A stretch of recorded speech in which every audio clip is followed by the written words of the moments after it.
क्योंकि सीजन 6 के final episode अब डिले हो चुके हैं तो हमारे पास टाइम है कि एक बार पूरी स्टोरी को हम रिविजिट कर पाएं। और वैसे भी सीजन 6 के एपिसोड फ्रेंच, इंग्लिश और दूसरी भाषाओं में रिलीज हुए हैं, ना कि हिंदी में, so it is a good opportunity. So welcome miraclers, मैं हूं सुफिशियल और आप देख रहे हो मिराकलस ब्रेकडाउन एपिसोड 3। इस पूरी वीडियो को मैं अलग अलग चैप्टर्स में बांटने की कोशिश करूंगा so that you can watch any episode you want and you can skip any episode you want.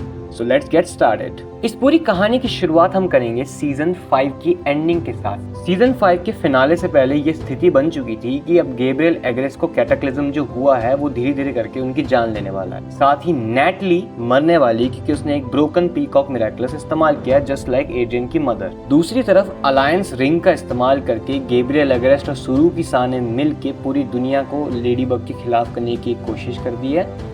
And ये एपिसोड खत्म होता है जहाँ पे गैब्रियल एग्रेस्ट और मैरिनेट के बीच में उन्हीं के बंगलों में एक लड़ाई होती है। वहीं बेसमेंट में मैरिनेट के पास कैट नोवार और लेडीबग दोनों का मिरेकलस आ जाता है, वो बग नोवार बन जाती है। एंड इस लड़ाई का कंक्लूजन ये निकलता है कि गैब्रियल एग्रेस्ट फाइनली जीत जाता है। वो गिनी को रिवेल करता है जो कि क्वामी ऑफ रियलिटी है, लेकिन एक्चुअली उसने एमिली को वापस जिंदा करने की विश नहीं मांगी, उसकी जगह उसने नेटली को वापस ठीक करने की विश मांगी।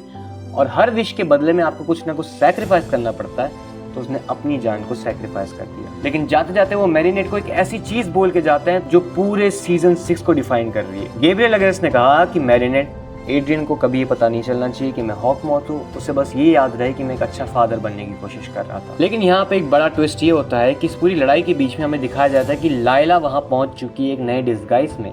And at the same time ladybug को बटरफ्लाई मिरेकलस यहाँ पे नहीं मिलता। इसका कॉन्टिन्यूशन हमें देखने को मिलता है लंदन स्पेशल के अंदर। लंदन स्पेशल के अंदर हम देखते हैं कि लाइला के पास बटरफ्लाई मिरेकलस है, उसने अपने आप को ही टाइम ट्रेवल की पावर दे दी है और अपनी विश मांग ली है। सिर्फ एक रात के अंदर पता करती है लेडीबग कौन है, लेडीबग और कैट नोवार के मिरेकलस चुराती है इंक्लूडिंग बाकी अदर मिरेकलस, और वो अपनी विश मांग लेती है।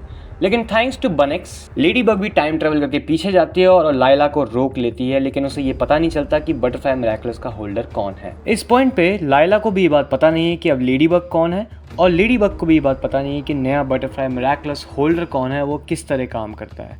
और यहीं से शुरू होता है सीजन 6। शुरुआत करते हैं एपिसोड 1 क्लाइमेटिक क्वीन से। नाम से ही पता चल रहा होगा ये एक ईस्टर एग है सीजन 1 में आए स्टॉर्मी वेदर एपिसोड से, क्योंकि यहाँ पे मिरेकलस ने अपने आप को एक सॉफ्ट रिबूट दिया है। ये वाला एपिसोड एड्रियन की कहानी पे बहुत ज़्यादा फोकस करता है, जहाँ पे एड्रियन ओपनिंग सीन के अंदर रील्स स्क्रॉल कर रहा है जिसके अंदर अलग अलग रील्स आती है। और यहाँ हमें पता चलता है कि क्लोई बूर्जुआ ने एक रील कंपटीशन चला रखा है और एक लेडी ऑरोरा नाम की इसे जीतना चाहती है, जहाँ पे उसके फादर की रील भी यहाँ पे आती है जिसे वो स्किप करके सीधे मैरिनेट को मैसेज करता है। यहाँ पे नोटिस करने वाली चीज़ थी कि एड्रियन का रूम बहुत ज़्यादा डिफरेंट है। यहाँ पे सामान कम है, उसका बेड गायब है, दीवार पे पेंट चेंज हो चुका है। टेक्निकली ये पूरा रूम डाउनग्रेड हो चुका है। आगे हम एड्रियन को पैनकेक्स बनाते हुए देखते हैं, बिल्कुल उसके फादर की तरह। ये सीजन 5 को लेके एक ईस्टर एग था जहाँ पे वो नेटली से पूछता है कि उसके पैनकेक उसके फादर जितने अच्छे तो नहीं होंगे, लेकिन नेटली बोलती है नहीं, तुम्हारे बनाए पैनकेक्स तुम्हारे फादर के कंपैरिजन में तो बहुत अच्छे हैं। जहाँ पे इस पूरे एपिसोड के अंदर एड्रियन को ये स्ट्रगल करते हुए देखते हैं कि वो अपना एक पैशन ढूंढना चाह रहा है, जिसके लिए वो मैरिनेट की हेल्प भी लेता है। जहाँ पे हम देखते हैं कि पेपराजीज मैरिनेट और एड्रियन के पीछे पड़े हुए हैं, उनकी कपल न्यूज़ डाल रहे हैं हर जगह पे। और यहीं पे हम एक और नए कैरेक्टर को देखते हैं जिसका नाम है एग्ले। एग्ले एक छोटी सी बच्ची है जो बहुत ही ज़्यादा घबराई सी घूमती है। इसका ऑरा थोड़ा सा डार्क है और ये पर्पल कलर की ड्रेस पहनती है। एग्ले ऑरोरा से बात कर रही है, जहां ऑरोरा ये कोशिश कर रही है कि वो सोशल मीडिया पे किसी तरह फर्स्ट आए, लेकिन वो आ नहीं पा रही। एग्ले उसे काम डाउन करने की कोशिश करती है और कहती है अभी भी तुम्हारे पास समय है, यू कैन डू इट। वहीं दूसरी तरफ मैरिनेट और एड्रियन अलग अलग वर्कशॉप में पार्टिसिपेट करते हैं और कोशिश करते हैं कि एड्रियन किसी तरह अपना जो टैलेंट है, अपना जो पैशन है वो ढूंढ पाए। लेकिन यहाँ पे ऑरोरा ज़्यादा फॉलोअर्स हासिल करने के लिए मैरिनेट और एड्रियन के ब्रेकअप के बारे में रूमर फैलाती है, लेकिन फिर भी वो नंबर 5 से ऊपर नहीं आ पाती, इसलिए वो बहुत ज़्यादा परेशान हो जाती है और अकुमेटाइज हो जाती है।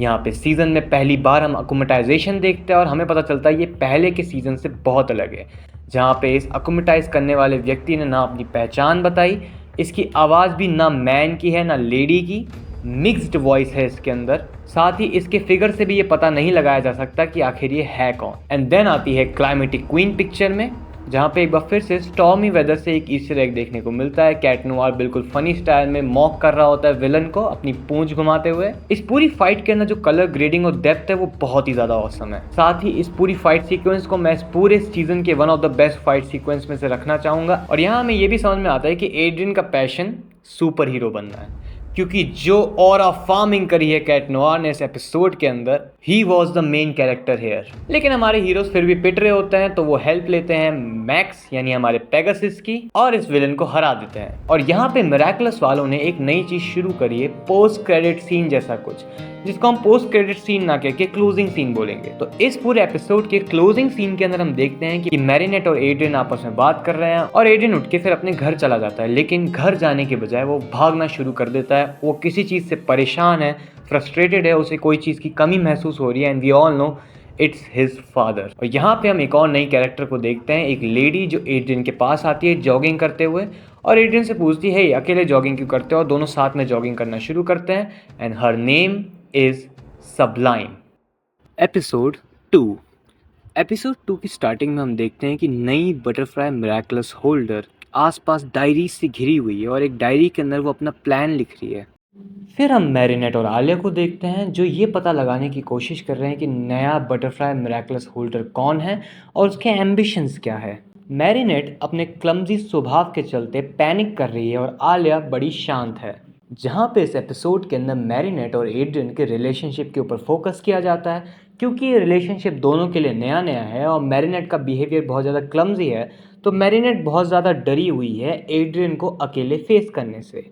वो ये पता लगाने की कोशिश कर रही है कि आखिर रिलेशनशिप में करना क्या होता है। वो इधर उधर देखती है, आसपास के कपल से चीज़ों को कॉपी करती है, आलिया और नीनो को अपने साथ ले जाने की कोशिश करती है। और जब वो बहुत ज़्यादा घबरा जाती है तो वो लेडी बग में ट्रांसफॉर्म हो जाती है और शहर में दूसरे हीरोज़ की मदद करने चल देती है। इसी पूरी सीक्वेंस के बीच में मैरिनेट और एड्रियन एक कैफ़े में जाके बैठते हैं। ये कैफ़े इस एपिसोड के अंदर बहुत इंपॉर्टेंट है, क्योंकि इसी कैफ़े के अंदर एक ड्राइंग करती हुई बच्ची है जो कि अकोमेटाइज होकर बन जाती है इलस्ट्रेटर। कैरा पेस, रीना रूस, लेडी बग और कैट नोवार ये चारों मिलके इलस्ट्रेटर को हरा देते हैं। इसी बीच में ये भी पता लगाने की कोशिश करते हैं कि आखिर नया मिराकुलस होल्डर काम कैसे करता है या फिर वो कौन है। जहाँ पे जब ये बच्ची डीअकोमेटाइज हो जाती है तो वो लेडी बग को अपनी ड्राइंग कॉपी में से एक ड्राइंग देती है जो एक्चुअली लेडी बग का ही स्केच होता है, जिसको मैरिनेट बाद में अपनी डायरी में लगा लेती है। जहाँ पे इस एपिसोड के एंड के अंदर हम आलिया और मैरिनेट को वापस से यही डिस्कस करते हुए देखते हैं कि आखिर ये नया मिराकुलस होल्डर क्या है और कैसे काम करता है। इस बार मैरिनेट बहुत ज़्यादा पॉजिटिव थी, लेकिन यहाँ पे मैरिनेट एक ऐसा डिसीजन लेती है जो शायद बहुत ही लैंडमार्क हो सकता है इस पूरे सीजन और आगे के पूरे मिराकुलस के लिए। यहाँ पे टिकी एक क्वागाटामा बनाती है। क्वागाटामा एक ऐसी मिराकुलस चीज़ है जो यदि एक गार्डियन या फिर एक मिराकुलस होल्डर किसी और को अगर दे देता है तो उस मिराकुलस होल्डर को कुछ हो जाने पे या फिर उसकी पावर रिनाउंस कर देने पे जो क्वागाटामा होल्डर होगा वो नया मिराकुलस होल्डर बन जाएगा। यहाँ पे मैरिनेट सेम चीज़ करती है, वो आलिया को क्वागाटामा देती है ये बोलते हुए कि इन केस मैरिनेट को कुछ हो जाए तो आलिया नई लेडी बग और नई गार्डियन भी बनेगी। यहाँ पे हमें एक नई बात और पता चलती है कि अगर आलिया गार्डियन बनती है तो लेडी बग यानी मैरिनेट के गार्डियन बनने से लेके गार्डियन रिनाउंस करने तक की जितनी भी मेमोरीज मैरिनेट के पास है उस सब का एक्सेस आलिया को भी मिल जाएगा। इस एपिसोड के एंड में मैरिनेट और एड्रियन आपस में बातचीत करते हैं और ये फिगर आउट करने की कोशिश करते हैं कि रिलेशनशिप कैसा होता है। दोनों के लिए बिल्कुल नया एक्सपीरियंस है और दोनों साथ मिलके इसको समझने की कोशिश करेंगे। और एक बार फिर से क्लोजिंग सीन के अंदर हम देखते हैं वही कैफ़े जिसके अंदर एड्रियन और मैरिनेट गए थे, वहाँ पे एक और लेडी है जिसके पास वैसी ही ब्लैक डायरी है जैसी बटरफ्लाई मिराकुलस होल्डर के पास है, और उस डायरी के अंदर वो कुछ ना कुछ नोट कर रही है जहाँ वो कहती है कि मैं हर तरफ हूँ, मैं हर जगह हूँ, मैं कहीं नहीं हूँ, तुम हमें कभी नहीं ढूंढ पाओगे, मुझे कभी नहीं ढूंढ पाओगे, तुम लोगों को कुछ पता नहीं चलेगा। और ये एपिसोड ख़त्म हो जाता है, एपिसोड 3। लेकिन रुको, यहाँ हमें ज़रा रुकना पड़ेगा क्योंकि ये एक नई टाइप की वीडियो है और मैं ये जानना चाहता हूँ कि आखिर मेरी ऑडियंस इस टाइप की वीडियो देखना चाहती भी है या फिर नहीं। मुझे बड़ा ही मैरिनेट टाइप का फील आया है बोलते हुए। इस पार्ट को मैं छोटा ही रखूंगा ताकि मैं आप लोगों का रिस्पॉन्स ले पाऊँ। इफ़ यू वांट कि मैं इसी तरह की वीडियो के और पार्ट बनाऊँ जिसके अंदर और भी ज़्यादा एपिसोड को कंपाइल करके मैं एक ही वीडियो में हिंदी में एक्सप्लेन करूँ, जस्ट कमेंट इट डाउन। और हमारी पिछली 2 वीडियो पे 100 लाइक्स से ज़्यादा आए थे, तो लेट्स से अगर इस पे 110 लाइक्स आ जाते हैं तो I will make second part as soon as possible, जिसमें मैं इससे भी ज़्यादा एपिसोड को एक साथ कवर करूंगा। लेकिन तब तक के लिए मैं मिलता हूँ आपसे अगले वाले एपिसोड में। बाय बाय, मैं हूँ सोफिशियल।